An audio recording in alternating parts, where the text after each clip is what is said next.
So that extender threat hanging over our head is an added incentive also to get the budget done in a timely manner. But I think we can do that even without the threat, because we're not that far apart, really. And there's not much leeway here, because none of us are advocating a wide range of tax increases.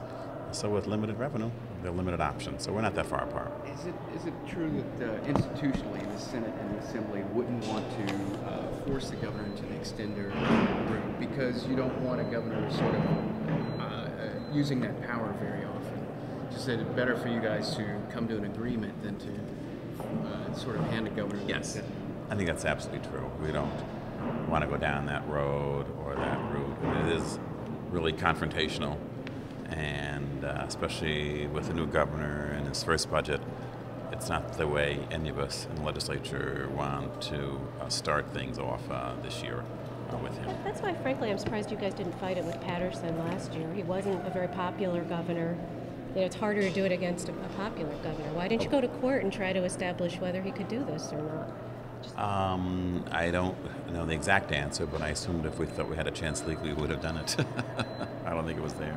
And you said that you thought you guys were close enough that you could reach an agreement in the next 2 or 3 days? Well, I mean, see how the conference committees go, but you know, with the deadline is coming up in a couple of weeks, but we'll see what the tenor is like in the next few days, and shoot for the 31st and get it done. You have a few differences in your budget plan: the medical malpractice, restoring Title 20, and the millionaire's tax for real this time. How hard are you guys going to push on that? Is that going to be, you know, a deal breaker? We're going to push very hard. Obviously, it's in the budget, a proposal that we'll adopt today. We believe in it strongly, and we also think without it, this budget is brutal to a lot of groups and people that we care about. And I say groups, I mean students, and I mean elderly. You know, they say the special interest groups. The special interest groups are those that have no voice, and that's what we're trying to do, establish a mechanism for them with this budget to be heard, and some of their needs, not all, addressed with the millionaire's tax. Mr. Majority Leader, what do you see as the practical deadline for the budget?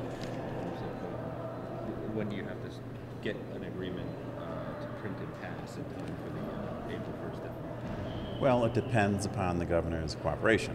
If we don't need a message, if we need a message, certainly 3 or 4 days, 3 days before the deadline, or the April 1st deadline, which is critical.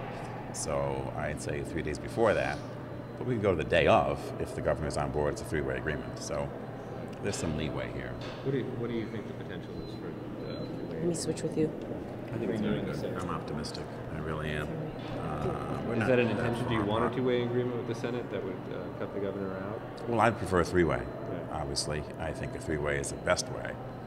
But we'll see how the negotiations go with the conference committees and the executive input from there. And we got to give this a chance the next few days to see how that plays out, and we'll get a better sense of where we're going, either two-way or three-way. And just one last one. What do you think? What do you think about the 2-year spending cap that the governor is asking for? Is that something that you simply haven't seen if it's in the budget proposal so far, but it seems pretty important to the governor. It is important to the governor. It's a straitjacket. It's tough, you know, to suggest that with everything else that we're doing. It certainly is creative on his part, and I see the direction he's going in. But I think that's a heavy lift at this stage of the game. I really do. We have enough we're dealing with right now, and let's get the budget underway. But I think that is hard. Is that something that you oppose outright? Yes, I do. I do oppose it. I'd like to see more of the details. I have not looked at it that closely, to be honest. But I just think it ties our hands unnecessarily for a long period of time.